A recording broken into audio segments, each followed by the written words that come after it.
Bersama-sama kita berganding bahu, memimpin tangan ke arah kerja selamat. Bersama-sama kita bersatu padu, rundingan dan latihan kepada pekerja. Kita menuju wawasan untuk negara gemilang. Nayos-nayos kecemerlangan, nayos-nayos keunggulan, nayos-nayos kecekapan untuk masa hadapan. Latihan dan kesedaran haruslah diutamakan. Bantu majikan dan kerajaan akan KPP anda. Bersama menyahut seru, bersedia sentiasa walau di mana jua.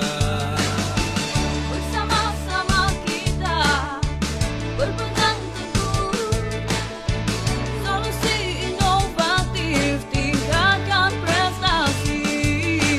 Kita menuju wawasan untuk negara gemilang. Nayos-nayos kecemerlangan, nayos-nayos keunggulan, nayos-nayos kecekapan untuk masa hadapan. Latihan dan kesedaran haruslah diutamakan. Bantu majikan dan kerajaan akan KPP anda.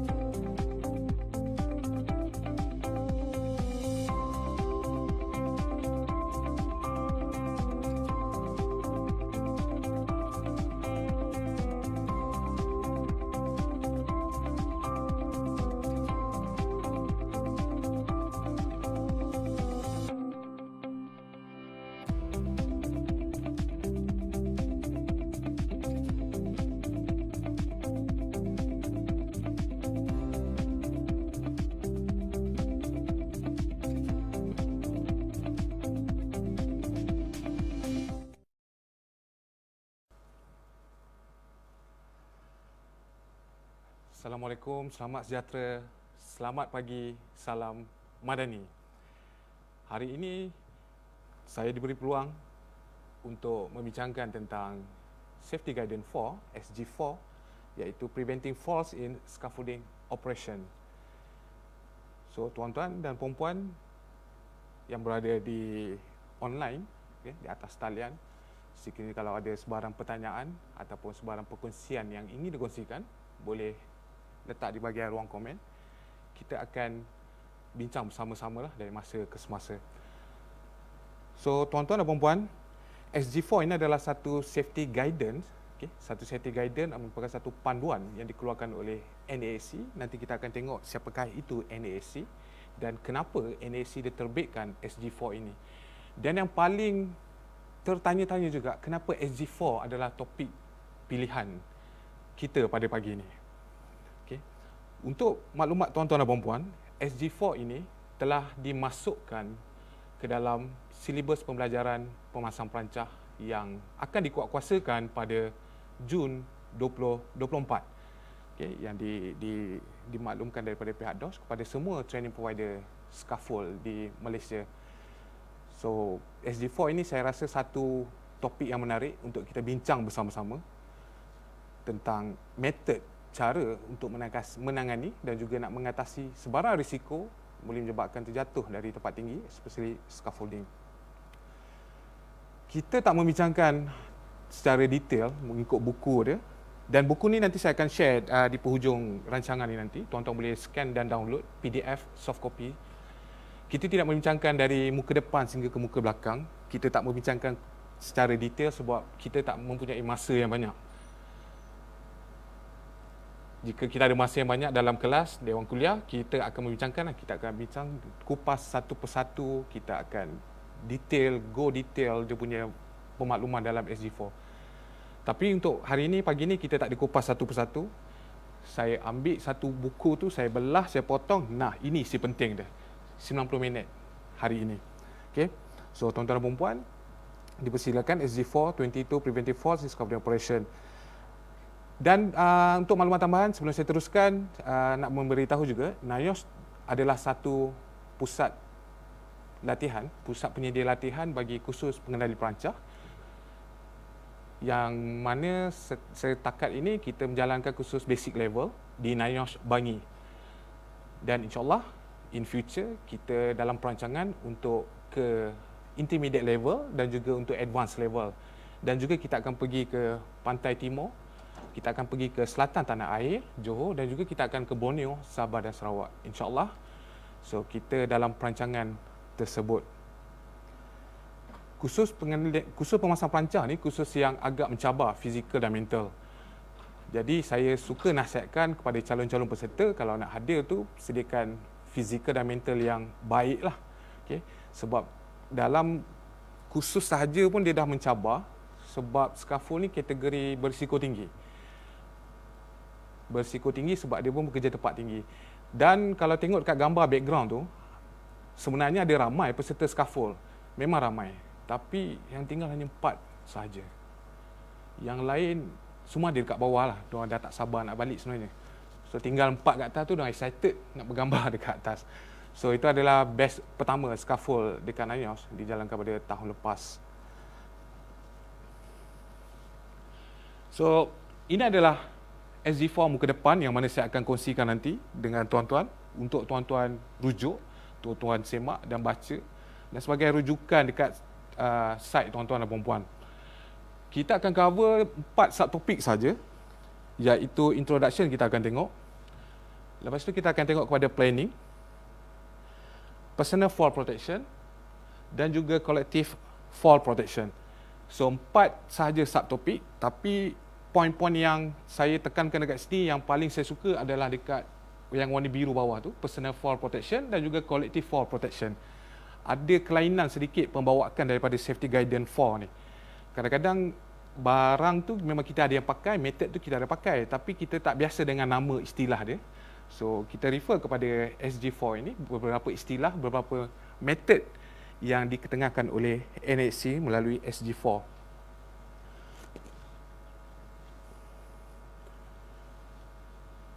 So SG4 ini telah diterbitkan oleh National Access and Scaffolding Confederation, singkatannya adalah NASC. NASC ini merupakan satu badan authority focusing on scaffolding di United Kingdom, di UK.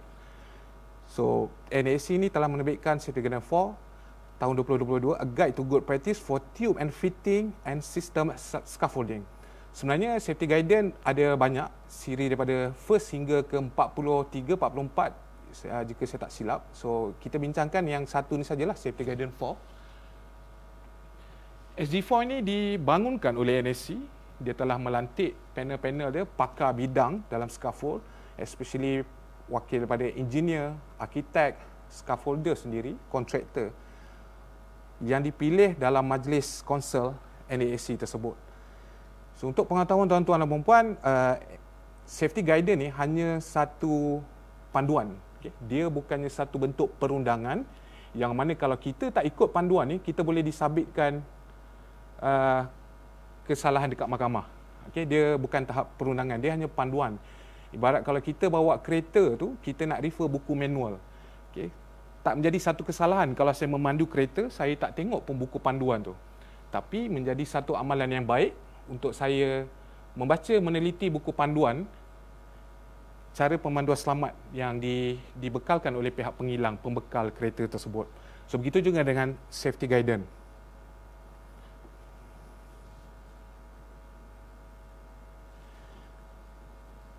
NAC dia telah mengenal pasti SG4 ini, di mana falling from height adalah salah satu risiko yang sering dihadapi semasa kerja-kerja pemasangan, perombakan dan juga modification scaffolding. So NAC telah bekerjasama dengan HSE. HSE ini adalah satu badan enforcement di UK. Jika di Malaysia kita ada DOSH dan di UK ada HSE. So mereka menyatakan bahawa dekat sini tugas dan tanggungjawab majikan dalam memastikan setakat empretik untuk memastikan pekerja mereka selamat ataupun dapat mengurangkan secara tidak langsung mengelakkan sebarang risiko yang berkaitan dalam kerja-kerja scaffolding. So, kalau kita baca sekali imbas, penyataan ini tak jauh beza dengan OSHA di Malaysia 1994, Seksyen 15, tugas dan tanggungjawab majikan.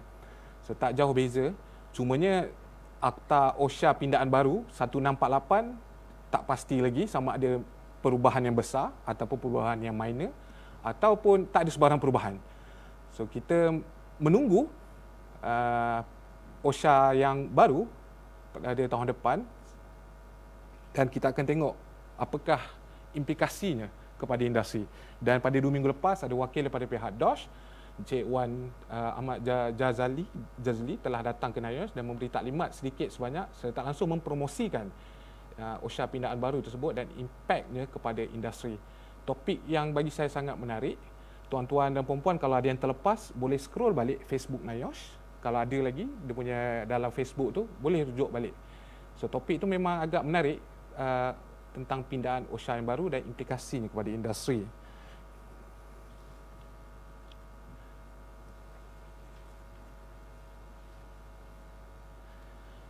So statistik di atas menunjukkan bahawa NAC telah mendapati satu pattern graf yang mana menunjukkan jumlah kemalangan jatuh di tempat tinggi berkaitan dengan scaffold menunjukkan pattern yang menurun seawal tahun 1990-an sehingga ke 2021. Yang ini bukti ini jelas membuktikan bahawa SG4 ini telah memberikan satu impak yang positif kepada industri player scaffolding di UK. So bagi saya lihat yang positif ini kita amalkan sebagai satu panduan dekat Malaysia. Sebab apa? Sebab di sana telah berjaya menunjukkan signifikan yang menurun, kadar kemalangan jatuh di tempat tinggi. Bermula daripada SG4 pada tahun 1990-an, kemudian SG4 tahun 2000, 2005, 2010 dan yang previous adalah 2015. Now kita ada SG4 tahun 2022.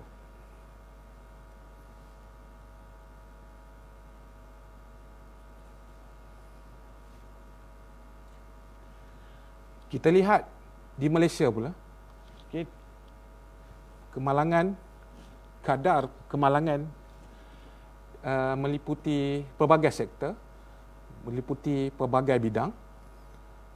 Statistik numbers of occupational injuries by type of accident, cause of accident 2021. So sumber rujukan diperoleh daripada Jabatan Perangkaan Malaysia, diterbitkan pada 30 Jun tahun 2022. Sepanjang tahun 2021, sebanyak 5,330 kes telah dilaporkan berkaitan dengan terpijak, dilanggar ataupun objek terjatuh dari tempat tinggi. Manakala 4,094 kes berkaitan dengan false person, iaitu orang terjatuh. Orang terjatuh tidak dinyatakanlah jatuh pada kadar berapa tinggi. Sebab dia meliputi pelbagai sektor, pelbagai bidang. Pernah satu masa dahulu, tak silap saya, sektor pembinaan menyumbang kepada angka kes yang paling tinggi sekali selama beberapa tahun. Cuma yang kes yang ini 4094,000 ni tidak dinyatakanlah sektor apa sebab dia meliputi semua sektor. Mungkin boleh jadi dekat di pejabat, jatuh dekat office, jatuh dekat toilet.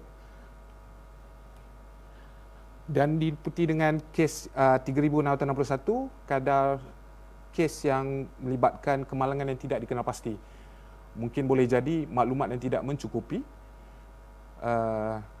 sumber-sumber yang tidak menepati dia punya siasatan tersebut, so dikumpulkan kepada other type of accident.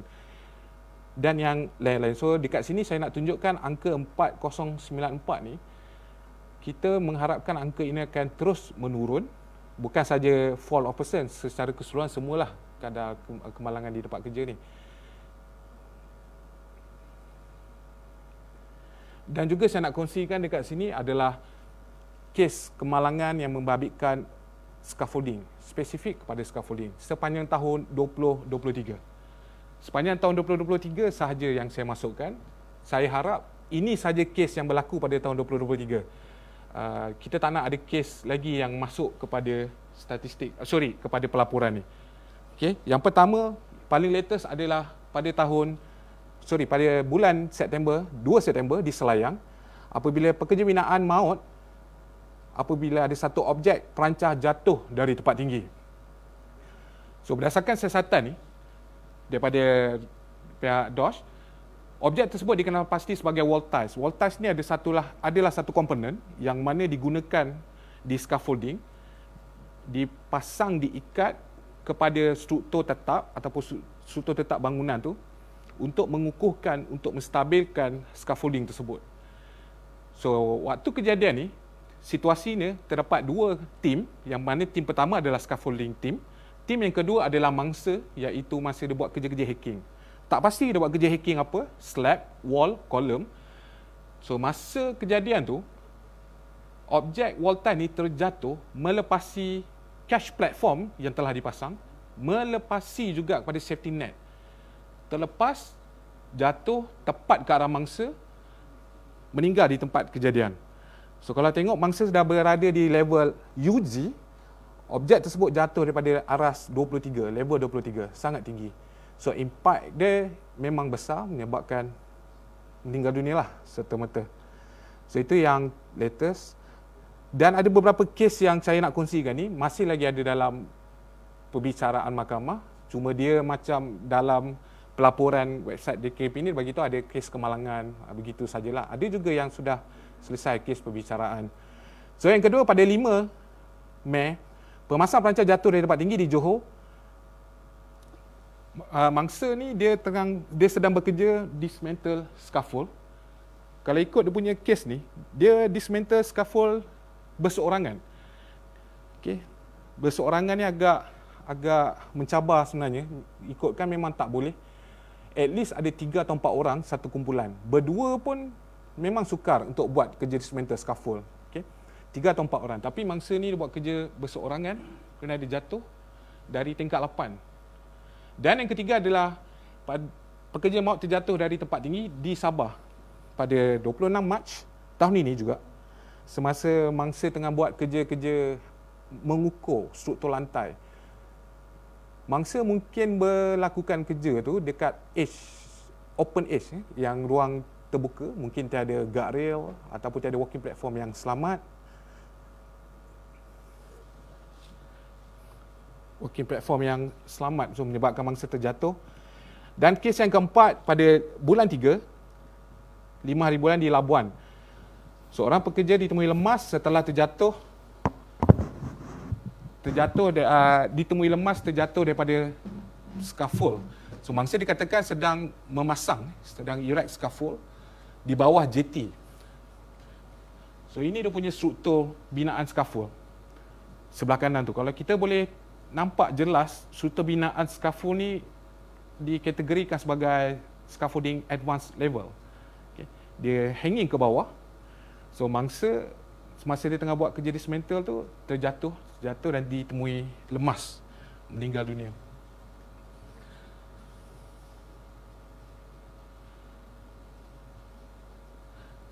Januari awal tahun hari itu, pekerja maut terjatuh dari tempat tinggi juga semasa kerja-kerja repair plaster. Mangsa dikatakan terjatuh daripada gondola daripada aras tingkat 21. Gondola ni dahulunya dikategorikan sebagai scaffolding, walking platforms, dia masuk dalam kategori scaffolding, tapi tak silap saya 2016 atau 2017 dikeluarkan daripada jenis-jenis perancah kategori tertinggi, advance. So saya masukkan juga sebab dia kategori walking platform yang bergerak. Dan yang mengejutkan kepada player-player scaffolding awal tahun hari itu, pada 2 Januari Okay. Dekat Pasir Gudang. So mangsa ni tengah buat kerja dismantle scaffold dekat struktur binaan jaket. So dia jatuh pada aras ketinggian 70 meter. So masa tu kita baru dia nak buka kalender baru 2023 tapi dah mengejutkan. Okey,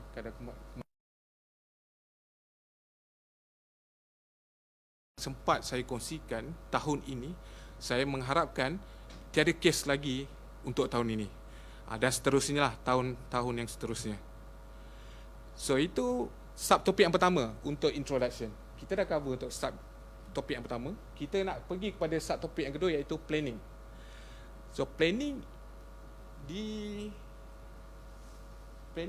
berkenaan dengan kerja-kerja scaffold bukan sahaja bertanggungjawab oleh scaffolder saja, pemasang perancah saja, tapi juga orang yang terlibat dengan scaffold, supervisor, safety personnel, site engineer dan lain-lain orang yang terlibat sama.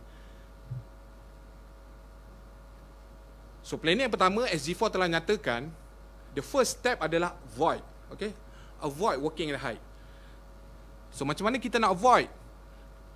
Biasanya avoid working height ni bukan satu pilihan bagi scaffolding contractor sebab itu dah memang kerja dia. So dia tak boleh nak avoid. Itu memang kerja dia. Dan yang kedua adalah designer dan principal contractor should identify any possibility. So mereka ini harus memberi cadangan atau memberi solution apa-apa possibility yang boleh mengelakkan daripada bekerja tempat tinggi. Saya kira possibility itu mungkin boleh berlaku pada peringkat awal, pre-construction. Kalau dah during construction dan post construction memang struktur bangunan binaan tu dah siap, memang kita tak boleh nak elak. Dan sebab tu DOSH telah bangunkan satu peraturan yang baru, dia panggil OSHIM. So seiring dengan OSHIM tu juga memang designer dan principal contractor memang kena bertanggungjawab dari segi occupational safety and health terhadap design dia, terhadap binaan dia. Dan yang ketiga adalah scaffolding contractor hanya boleh mencadangkan. Dia boleh mencadangkan, kita tak boleh nak pasang macam ni, kita tak boleh macam ni, kita begini, itu saja. Tapi the first step untuk avoid memang sukar. So apa SG4 cakap? Kalau you cannot avoid, go to prevent, next step. Okay? Step yang kedua adalah prevent. So apa yang kita nak prevent? Kita nak prevent daripada orang terjatuh. Macam mana kita nak prevent orang terjatuh? SG4 menyatakan bahawa mesti mengadakan cara kerja yang selamat, iaitu di sini dinyatakan scaffolder safe zone. Okay, satu zon selamat untuk scaffolder itu bekerja. Dinyatakan dekat sini, scaffolder safe zone ni adalah working platform yang boarded dan juga ada single guardrail. Ada at least satu batang guardrail yang warna purple tersebut. Again, if you cannot prevent, go to minimize. Step yang ketiga. Apa yang kita nak minimize? Kita akan minimizekan impact. Impact, kesan daripada orang terjatuh tu. So macam mana kita nak mengurangkan, minimumkan impact tersebut? Cadangan yang diletakkan di sini adalah menggunakan soft landing system. Biasa memang kita gunakan bergantung kepada situation, iaitu cash platform ataupun safety net. Okay. Setakat ni tak ada lagi kerja-kerja scaffold yang diorang meletakkan soft airbag ataupun tilam angin dekat bawah scaffold untuk menampung orang jatuh daripada tempat tinggi. Tidak ada lagi lah, dan itu tidak praktikal sama sekali. Dan yang ketiga adalah menggunakan personal fall protection system ataupun safety harness. Mesti digunakan sentiasa, dan paling penting sekali mesti di anchor ataupun di hook di tempat yang sesuai. Selalu kita nampak dia pakai harness dengan kemas, dengan cantik, tapi bila dia berdiri atas scaffold, dia tak ada tempat dia nak hook dia punya harness tu. Okay. Jadi kita akan tengok macam mana kaedah untuk mendapat anchor point yang sesuai. Dan minimize, tak boleh juga kita pergi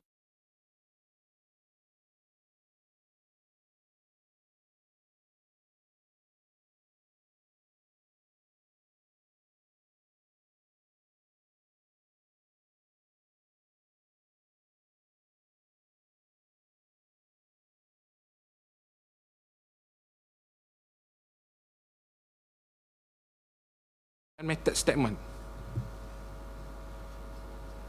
Untuk safety personnel, saya rasa tiada masalah untuk membangunkan method statement ataupun JSA dan sebagainya. Tapi untuk pemasang perancah, mereka perlu tahu.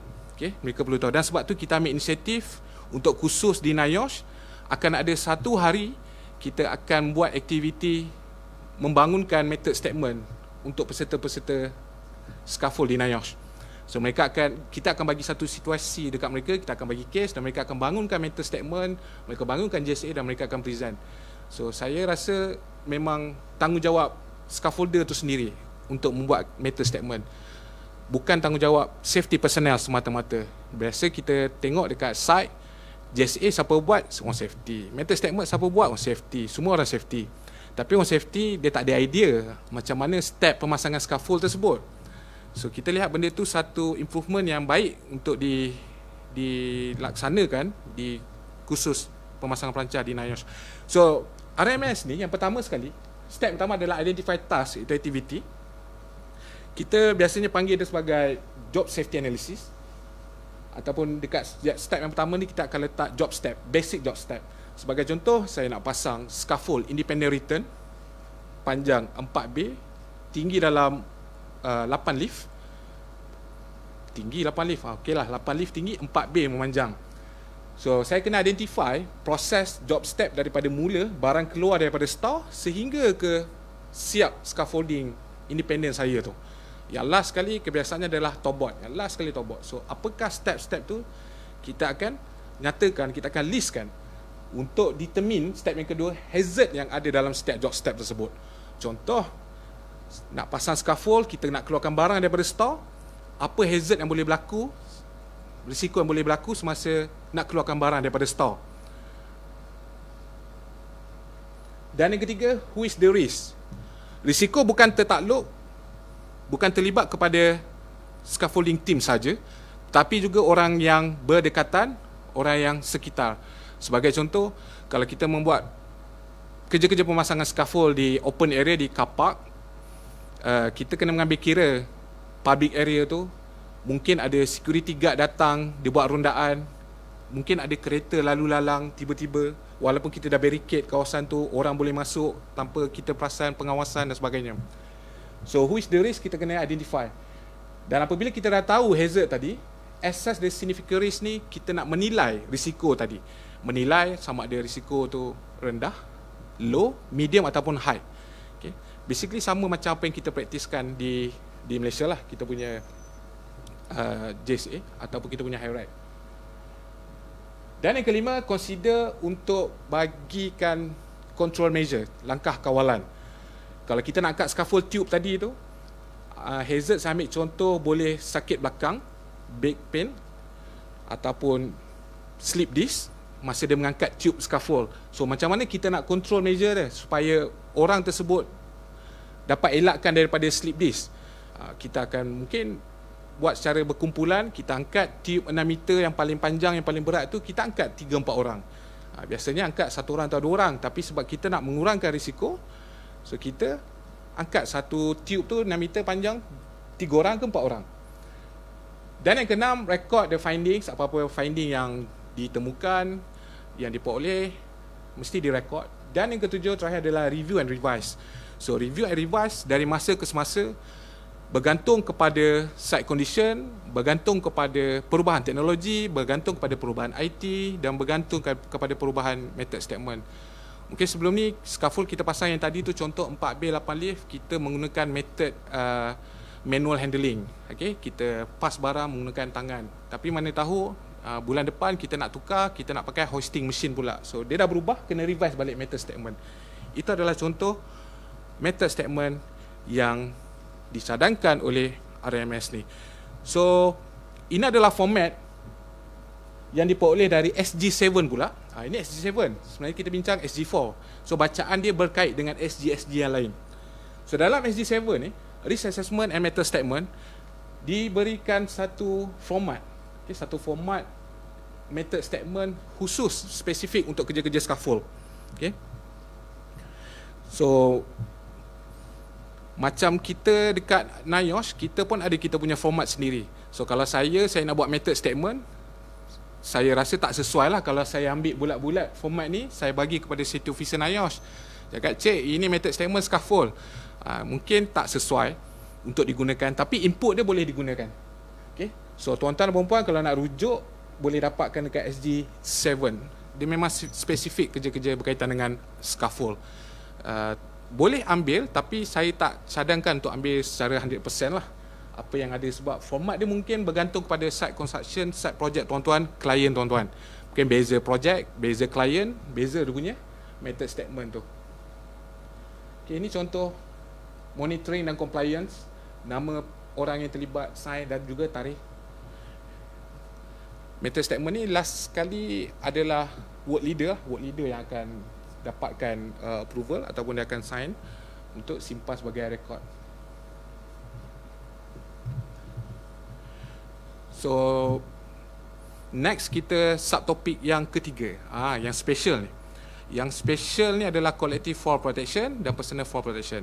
Kenapa dia special? Sebab dia ada method yang saya sangat suka dan ada method yang sangat mudahkan kerja. Yang paling best sekali, dia dapat mengurangkan risiko jatuh di tempat tinggi. So yang pertama sekali, method dia dah ada 4 kan? Yang pertama sekali dia scaffolder safe zone. Yang tadi slide sebelum ni. Cuma yang ni dia lebih detail. Apakah itu scaffolder safe zone? Dia adalah satu situasi yang mana zone tersebut selamat bagi scaffolder berdiri, bekerja apabila dia ada satu working platform without gap through which is someone could fall.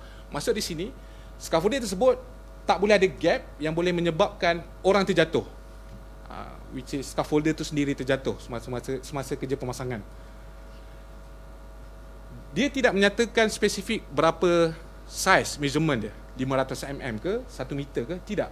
So dia kata which is someone could fall saja. So macam saya, kalau working platform tu satu keping ataupun 2 keping dengan size 250/250, mungkin saya susah sikit nak terjatuh.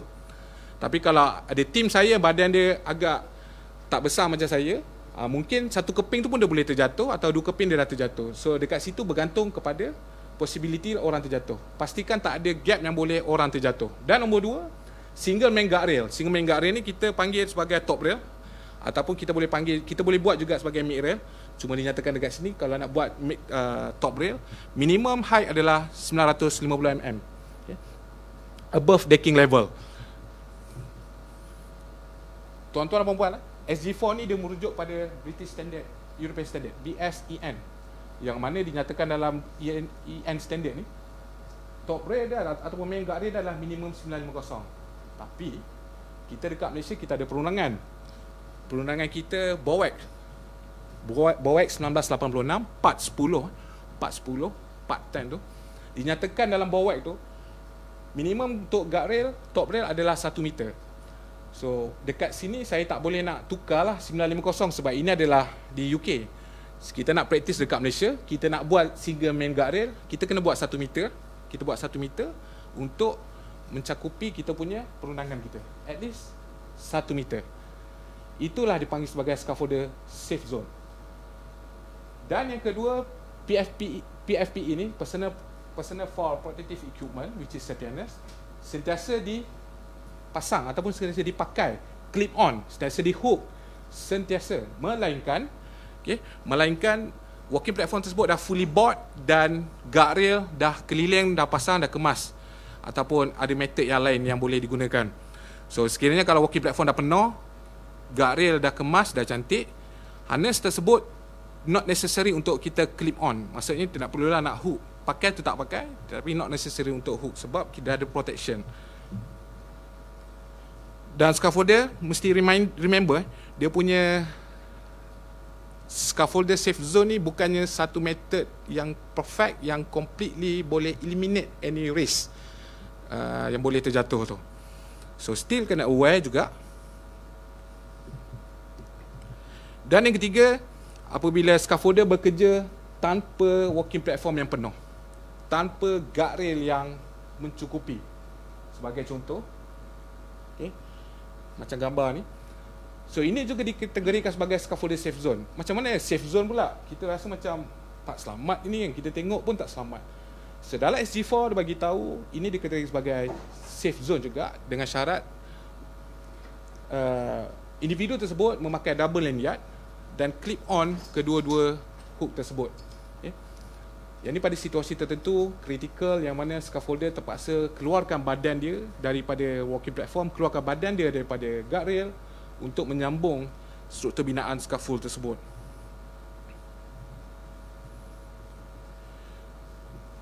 Method collective fall protection yang kedua adalah walking platform. Walking platform merujuk kepada 3 kategori. Ini selalu confuse juga. Walking platform, nak pasang yang mana? Walking platform apa? So, bila sebut walking platform, dia ada 3 sebenarnya. Yang pertama, satu walking platform yang dah siap, dah boleh digunakan oleh user. Dan kedua adalah walking platform yang digunakan untuk load barang ataupun nak letak material. Dan yang ketiga adalah temporary platform semasa kerja-kerja erection, modification, alteration ataupun dismantle sahaja. So walking platform part yang kedua ni, method kedua merujuk kepada temporary platform. Merujuk kepada temporary platform. Temporary platform mesti dipasang dengan penuh ataupun tak ada gap yang boleh cenderung untuk orang terjatuh, dan juga guardrail. At least satu batang guardrail, single guardrail dipasang. Dan yang ketiga, yang ini yang paling saya suka sekali, dalam banyak-banyak dunia method ni memang favourite saya lah, scaffolder step. Scaffolder step ni satu komponen, dia sangat versatile. Dia boleh pindah ke mana-mana, kiri dan kanan. Dia cuma hang ke atas tube tersebut yang melintang sama ada guardrail tu. Kemudian dia boleh pijak ke atas scaffolder step untuk dia meneruskan pemasangan guardrail yang di atas. Kenapa dia kena buat macam ni? Sebab guardrail dipasang dahulu. Maksudnya sebelum orang naik ke walking platform, guardrail dah ada dah dekat atas. So dia boleh naik, dia boleh hook dengan selamat ni. So this popular system utilized dekat UK sana. Cuma dekat Malaysia ni saya tak pasti. Saya sendiri tak pernah lihat lagi scaffolder step ni. So tuan-tuan dan puan-puan, sekiranya kalau ada sebarang maklumat tentang scaffolder step ni, mungkin boleh berkongsi dengan saya di ruangan komen. Sekiranya tuan-tuan ada gambar ataupun ada maklumat tentang scaffolder step ni. Okay. Dan sebelah kanan tu adalah gambar yang reality. Dia menggunakan retracting lanyard so untuk buat kerja, ataupun orang panggil dia bahasa macam yo-yo.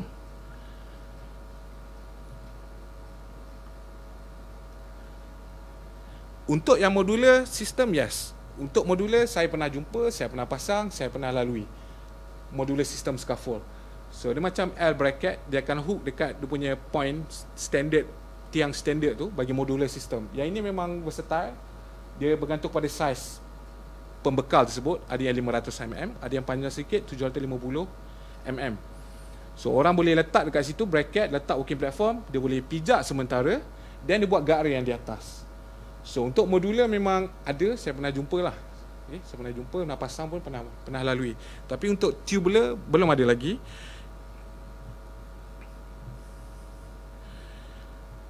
Method yang keempat, collective fall protection, adalah AGS, iaitu Advanced Guardrail. Advanced Guardrails adalah metod pemasangan guardrails dipasang daripada bawah, daripada base lift, daripada pasang daripada bawah dan naik ke atas. So untuk Advanced Guardrails ni ada beberapa cara dia. Sama ada menggunakan sistem yang dibekalkan oleh pengilang, ataupun kita boleh buat secara konvensional. Kita menggunakan tube and coupler tu, kita boleh pasang sendiri. So kalau tengok gambar ni, dia jenis sistem. Dua sistem maksudnya dah datang by set. Dia datang by set. Okay. Dan individu tersebut dalam gambar tu dia memasang AGS daripada dalam. So dia pasang daripada dalam, dia julurkan set AGS tu naik ke atas. So secara tak langsung kita boleh anggarkan guardrail dah ada dah dekat atas sebelum kita naik ke atas. So dia panggil advanced guardrail lah. Guardrail kita pasang daripada bawah untuk melindungi orang, mengurangkan risiko daripada terjatuh. So untuk method ni, dia pasang daripada dalam. Sekiranya ada gangguan apa-apa macam bracing, tube yang terkeluar, transom yang terjulur, walking platform yang terlebih dan sebagainya, sekiranya ada halangan, memang sistem AGS ni, komponen yang sistem tu mungkin tak boleh nak pakai. Sebab dia datang by set. Dia datang by set. So kalau tak boleh, dia kena pergi ke cara yang tradisional lah. Yang konvensional.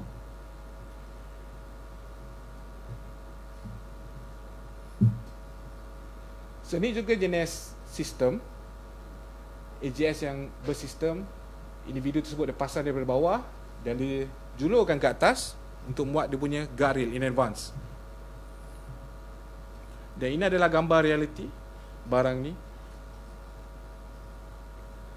Saya ambil gambar ni daripada Scuff Mag, iaitu Scaffolding Magazine. Saya punya sumber rujukan bacaan untuk scaffold worldwide. So dia banyak magazine, banyak bulletin yang dikeluarkan, teknologi terkini, any accident, any produk yang baru yang dikeluarkan oleh industri scaffold, memang banyak boleh kita rujuk dekat sana, Scuff Mag. Dan ini jenis sistem. Dia ada satu special tools, macam satu batang daripada bawah dijulurkan naik ke atas untuk buat guardrail dekat atas. Okay, sangat mudah, sangat kemas.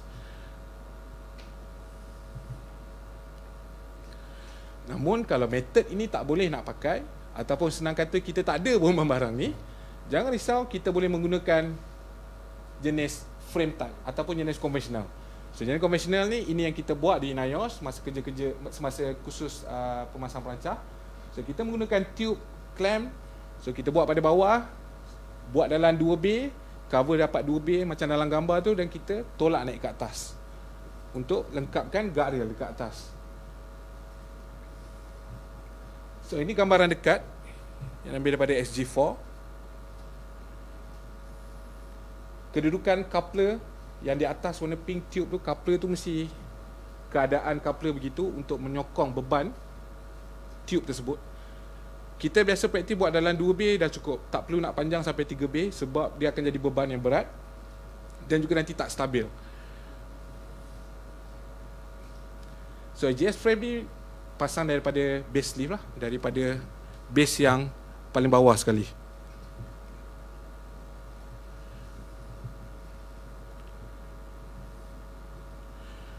SG4 dia ada menerangkan tentang dia punya step, cara pemasangan secara vertikal yang tadi, yang ini pula secara horizontal. Kalau tak daripada atas, step dia menurun ke bawah. So individu ni tadi, dia nak mengeluarkan badan dia daripada guardrail, tapi dia rasa tak selamat. Okay, dia rasa tak selamat, dia kena buat something. So ini ada panggil AGS juga, tapi secara horizontal, secara melintang. So dia buat satu tube daripada bay yang belakang, dia keluarkan perlahan-perlahan sehinggalah dia boleh mengeluarkan badan dia dengan selamat ke base seterusnya. Dan itu dia punya proses secara horizontal. Ini gambar lain juga.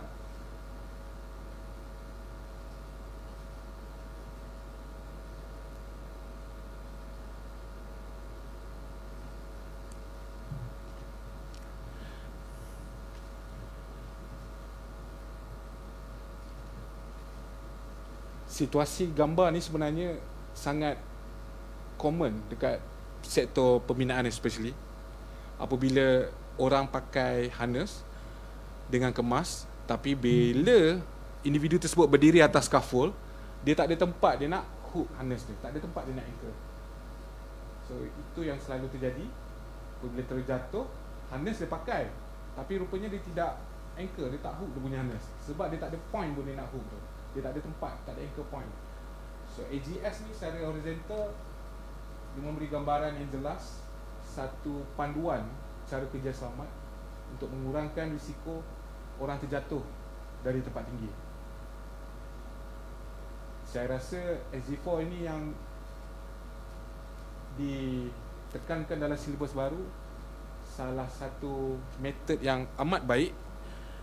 Mungkin kita boleh lihat kesan dia dalam masa akan datang, signifikan dia, signifikan kadar kemalangan di tempat tinggi.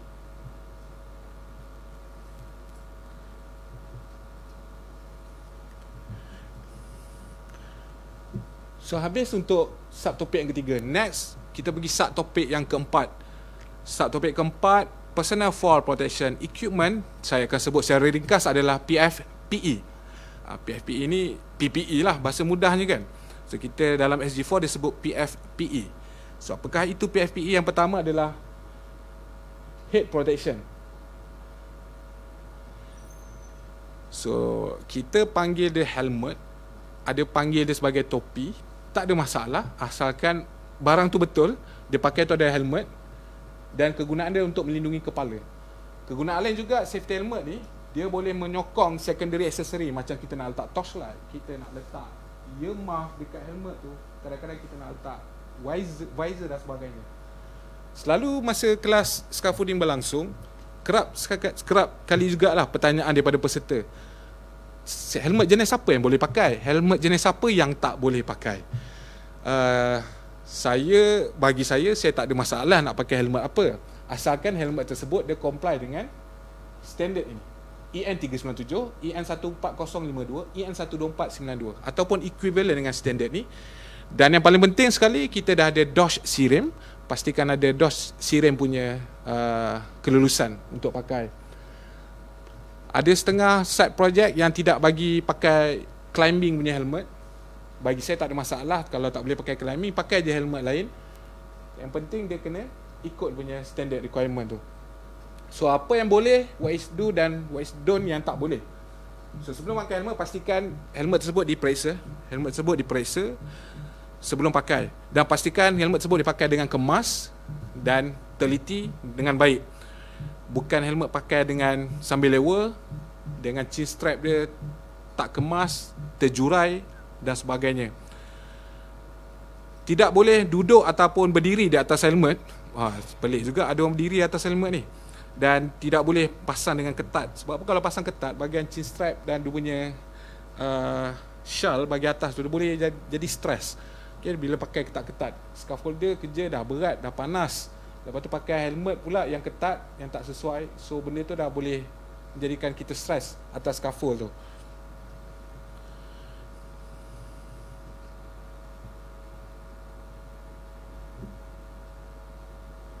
Dan yang kedua, of course, kita punya harness. Kita panggil safety harness. Untuk SG4, nama penuh diberi adalah Fall Arrest Harness and Lanyard. Kita panggil satu set lah, harness. Harness mana harness? Pakai harness. Harness mana? Sebenarnya dia pecah kepada dua. Satu Fall Arrest Harness, dan satu lagi adalah dia punya lanyard. Sama ada single lanyard ataupun double lanyard. So recommended by NSC, setiap scaffolder mesti disediakan safety harness. Saya sebut sebagai safety harness untuk mudah. Okay, mesti diberikan kepada semua scaffolder. So pastikan bila kita bagi ataupun sediakan safety harness kepada workers tersebut, mesti diikuti dengan training, mesti diikuti dengan arahan dan pemantauan dia. Mesti dipasang setiap semasa bekerja di tempat tinggi, dan ada training dan juga arahan yang diberikan. Kalau kita bagi harness sahaja semata-mata kepada workers, dia tak tahu pakai, masalah juga. Saya sendiri pun pernah lalui ada satu situasi itu, apabila pekerja tersebut, saya bagi situasi dekat bahagian edge protection, itu kalau macam ni, dia nak buat kerja pantry, kerja ngecat, tapi dia nak hook dia punya lifeline jauh. Apa saya tanya dekat workers tu, macam mana awak nak hook harness kat belakang ni, dekat lifeline tak sampai, awak nak buat kerja dekat edge ni, bahaya ni, boleh jatuh. Apa pekerja tu jawab, bos tak apa bos, saya panggil saya punya kawan, saya hook dekat saya punya kawan saya hook dekat lifeline belakang. Masa tu macam agak terkejut juga, nak ketawa nak marah pun ada. Dia hook dekat kawan dia rupanya. Tapi benda tu tak boleh lah, tidak boleh sama sekali. Kalau dia buat macam tu, seorang kawan dia jatuh, dia pun ikut jatuh sekali lah. You jump, I jump. Dan dia punya standard bagi PPE harness ni ada BS EN 361, Fall Arrest Lanyard ada BS EN 354 dan juga 355. Dia punya opening hook dia tu 55mm minimum. Bergantung juga kepada size scaffold. Ada scaffold yang diameter dia besar, dia terpaksa hook yang besar, BS EN 362. So basically kalau comply dengan standard ini, boleh pakai, tak ada masalah. Cuma bergantung kepada situasi scaffold tersebut. Kalau situasi scaffold tersebut critical, dalam ruang confined space sebagai contoh, so dia mungkin memerlukan harness lanyard yang lebih pendek, ataupun dia mungkin tak pakai lanyard begini, dia mungkin dia pakai yang jenis retractable tu. So bergantung kepada situasi kerja. Yang penting harness tersebut mesti comply dengan standard-standard yang telah dinyatakan.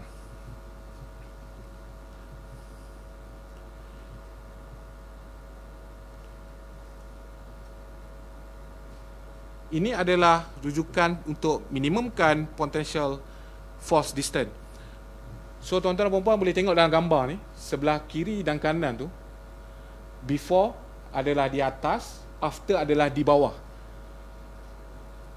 So waktu kita bekerja di atas scaffolding, kita mesti anchor hook kita harness tu dekat point yang paling tinggi sekali. Paling tinggi yang kita boleh capai, itu yang the best sebenarnya. Bukan di bawah dekat kaki bahagian transom, ataupun kita masuk dekat tiang standard tu, dia akan jatuh ke bawah. Tidak sesuai. Bukan kata tidak boleh, tapi tidak sesuai. Sebab apa? Impact dia, apabila dia jatuh tu, dia lebih jauh. Okay, gambar sebelah kanan tu, impact dia jatuh ke bawah tu lagi jauh. Dia punya impact dia. So boleh jadi dia terlanggar dengan structure scaffold, boleh terlanggar dengan binaan yang lain dan sebagainya. Dan direkomendkan dekat sini oleh SG4, ideal untuk lanyard punya panjang adalah 1.75 meter yang ideal, dan maksimum adalah 2 meter. Yang ini without absorber. So kalau masuk absorber lagi panjang. Scaffolder dia tak boleh pakai panjang sangat, lebih pada 2 meter ni. Sebab apa? Dia menjadi gangguan. Dia nak buat kerja, dia nak berjalan, dia nak bergerak, dia nak memanjat, memang menjadi gangguan. So the best lagi pendek lagi bagus lah, tapi bergantung kepada situasi kerja tersebut. So this is the single lanyard. Single lanyard ni kalau nak pakai, kelemahan dia kalau nak pakai, kena pakai terus, kena clip on, kena hook sepanjang masa. Okay? Kena pakai dan hook terus, tak boleh buka. Okay? Bergantung kepada situasi lah. Kalau situasi tu guardrail dah penuh, working platform dah cantik, kemas, dia tak perlu dah nak hook. Cumanya kalau tak siap lagi scaffolder safe zone, dia kena sentiasa hook single lanyard. Dan kebanyakan site project sekarang dah banyak tak terima single lanyard ni. Diorang dah letak minimum requirement double lanyard. Kebanyakan dah letak double lanyard. Single lanyard ni kebanyakan project dah tak bagi pakai. Tapi dalam SG4 bukan dia kata tak bagi pakai, mengikut kesesuaian lah. Tak boleh nak kata tak bagi pakai, mengikut kesesuaian. So kalau site project tuan-tuan dan perempuan, kalau ada kata pakai double lanyard, memang itu adalah job requirement, safety requirement, kena ikut lah, kena comply. Dan ni adalah double lanyard. So double lanyard dia kena pakai, kena hook dua-dua lah, dan sepanjang masa. Okay, sekiranya dia tidak berada dalam scaffolder safe zone tadi.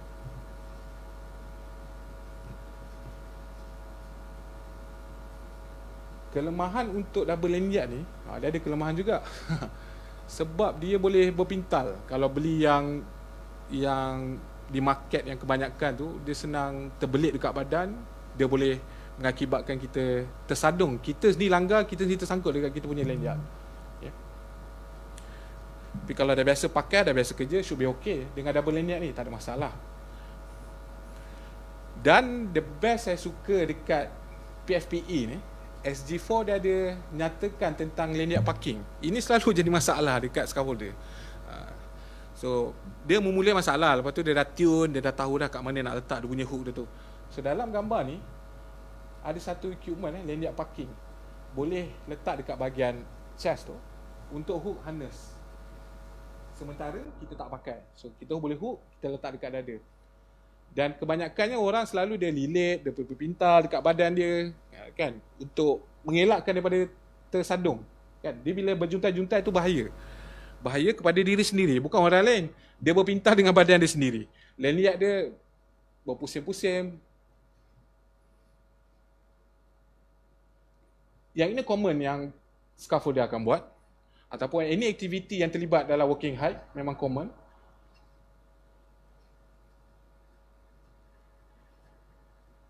Dan gambar yang kedua, terus gambar ketiga. Yang paling kanan sekali, yang gambar paling kanan tu, itu pun common. Boleh je buat, boleh je pakai, boleh je pasang macam tu. Tak ada masalah. Pernah juga saya jumpa orang yang kata benda tu salah. Saya rasa mungkin ayat tak sesuai. Bukan salah, cuma tak sesuai kot. Dia nak kata yang salah ni, lanyard dekat badan ni. Kalau kita nampak macam tu, kalau kita rasa benda tu tak selamat, bukan kata salah. Macam ni tak sesuai. So method kita nak tegur orang tu biar berilmiah sikit. Kalau kita tu orang marah, ni salah, itu tak betul, ni tak betul, orang tak boleh nak menerima teguran tu, dia akan jadi masalah nanti dekat kemudian hari. Jadi masalah dari segi teamwork dia.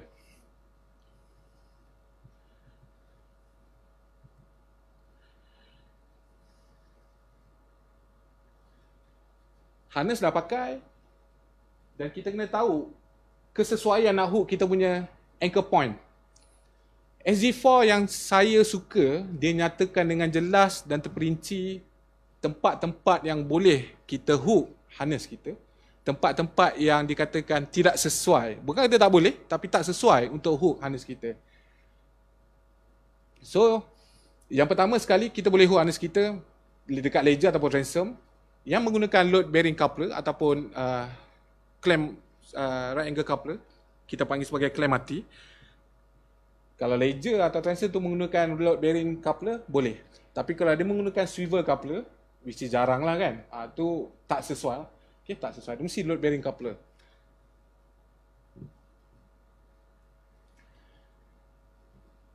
Dan yang kedua, kita boleh hook harness kita kepada tiang standard. Okay, bukan kita boleh direct hook sebenarnya. Kalau kita buat direct hook, kita masuk dekat tiang standard, kita punya harness ni automatik dia akan jatuh ke bawah. So jatuh ke bawah, dia akan jadi ke paras kaki. Okay.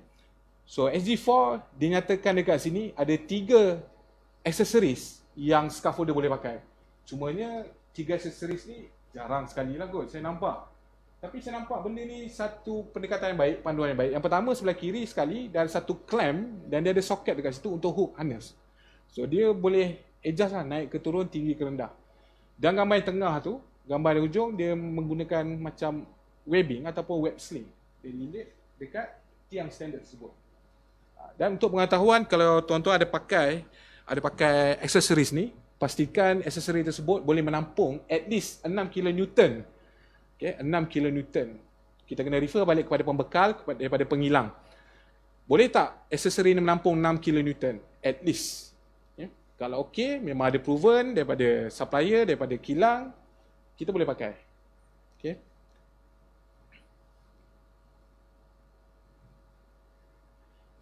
Dan yang ketiga, boleh hook juga harness kita dekat guardrail yang disokong oleh load bearing coupler ataupun clamp mati. Okay. Right angle coupler. Biasa kita praktis pun yang ni. Dan yang keempat, kita boleh hook dekat plant brace. Plant brace ni satu bracing yang duduk di bawah working platform. Tapi pastikan plant brace tersebut dipasang menggunakan right angle coupler. Kalau plant brace tersebut dipasang dengan swivel coupler, dia bukan load bearing coupler lah, tidak sesuai. Tidak sesuai. So plant brace dia boleh pakai right angle coupler, dia boleh. Swivel coupler pun dia boleh pakai. Dia boleh campur juga, sebelah sini swivel, sebelah sana right angle coupler. Boleh campur. Okay.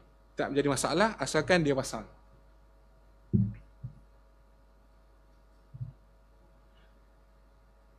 Yang bukan menjadi kesesuaian nak hook harness. So ada banyak. Ada beberapa dan disertakan dekat sini gambar yang mana saya sebenarnya bila saya tengok gambar-gambar tu, dulah aku pun buat ni. Tapi kita masa tu rasa asalkan ada tempat nak hook je, jadi kita rasa selamat kita untuk bekerja.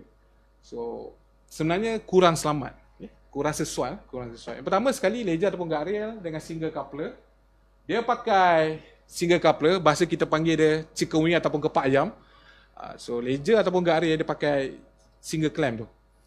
Benda ni pun tak ada orang buat, tapi mungkinlah ada orang nak buat juga, dia pakai swivel, dia pakai port lock coupler ni. Kemudian dia hook harness, tak boleh.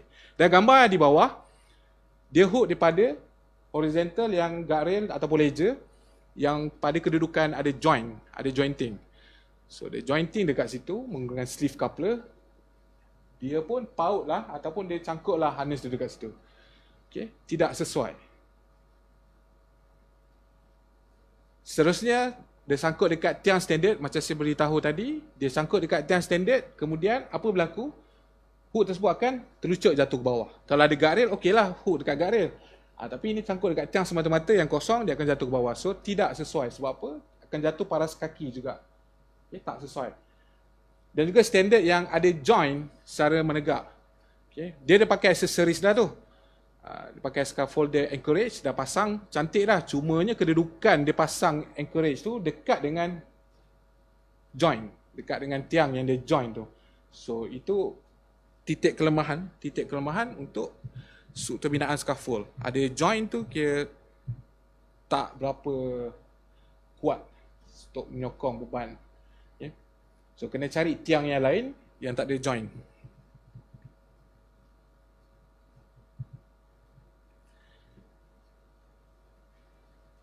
Seterusnya sangkut dekat transom ataupun aras kaki ataupun di bawah. Contohnya dia sangkut dekat transom ataupun dekat leja bahagian bawah. Dia rasa itu je yang dia capai, dia hook dekat bawah pun tak sesuai. Tambah-tambah pula ada pakai pull lock clamp dekat situ ataupun single coupler. Okay, sebagai contoh juga dia hook harness dekat padlock transom ataupun bridle tube.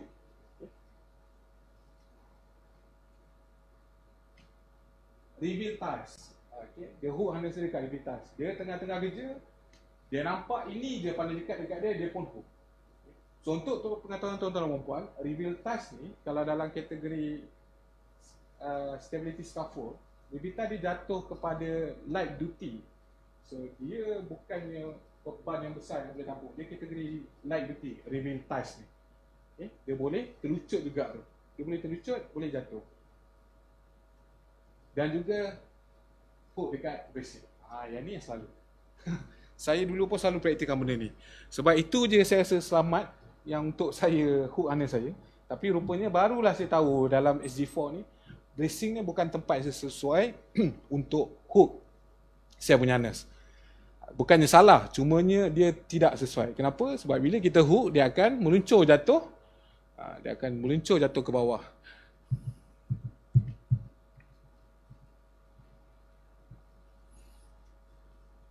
Dan last sekali adalah dekat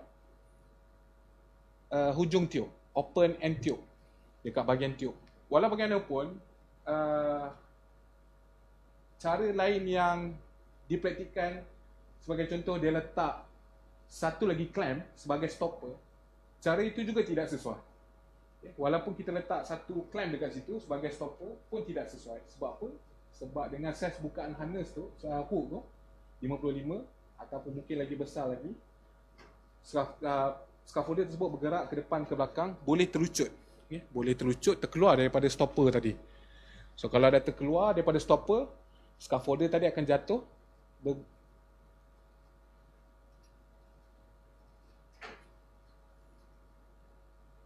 Sekiranya method lain tak boleh digunakan, so method yang ini sesuai digunakan bagi struktur steel structure untuk I-beam.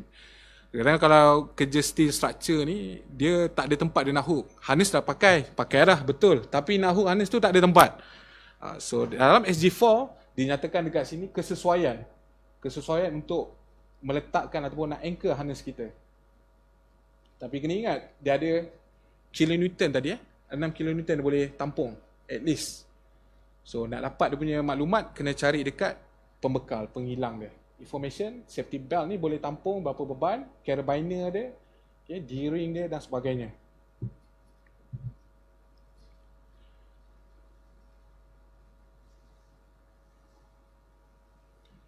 Saya kongsikan dekat sini, kita pun dah di penghujung rancangan. Saya kongsikan dekat sini satu barcode, tuan-tuan boleh scan dekat skrin tuan-tuan. Tapi kalau pakai phone sendiri, tengok dekat live Facebook tu, screenshot lah dulu kot. Screenshot, lepas tu scan dekat phone member kat sebelah ke. Minta scan kalau nak download. Ini adalah soft copy, direct download daripada website NASC. So tuan-tuan boleh download, boleh menjadi sumber rujukan tuan-tuan untuk bacaan di masa akan datang. So macam saya beritahu awal tadi, topik hari ini kita tak pergi secara keseluruhan. Kita ambil poin-poin yang menarik, poin-poin yang penting yang saya rasa sesuai dan okey untuk kita kongsikan. Tuan-tuan nak dapat maklumat lebih lanjut, boleh download dan buat bacaan. Dan sekiranya kalau tuan-tuan ada sebarang pertanyaan, kemusykilan, boleh menghubungi dengan pihak NICE ataupun dengan saya sendirilah kalau nak buat bacaan dan sebagainya. Ataupun tuan-tuan boleh je masuk kelas scaffold. Kita minggu depan ada kelas scaffold nak jalan lagi. Hari Isnin, 20 November. Kalau ada masa nak datang, nak jumpa face to face pun boleh juga. Boleh datang dekat NICE Bangi. So itu sahaja daripada saya pada pagi ini. Saya serahkan kepada Tuan Moderator Syaz. Terima kasih. Okay, saya ada satu soalan online daripada Facebook. Assalamualaikum tuan, untuk bekerja di tempat tinggi, pemakaian safety rubber boot, Wellington boot memang tak boleh ke tuan?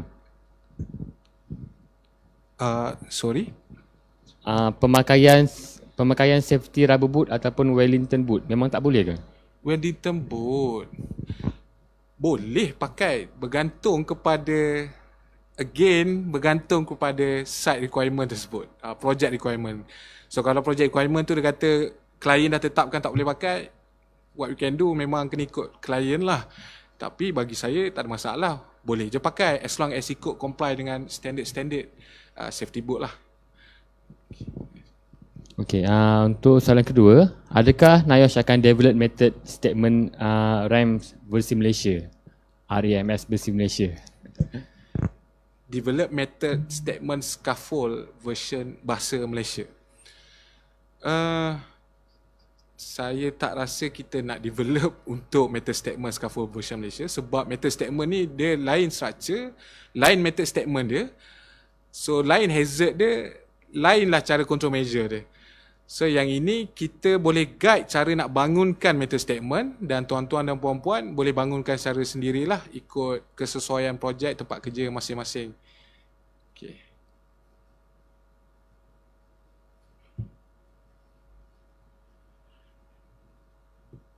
Itu saja soalan daripada Facebook.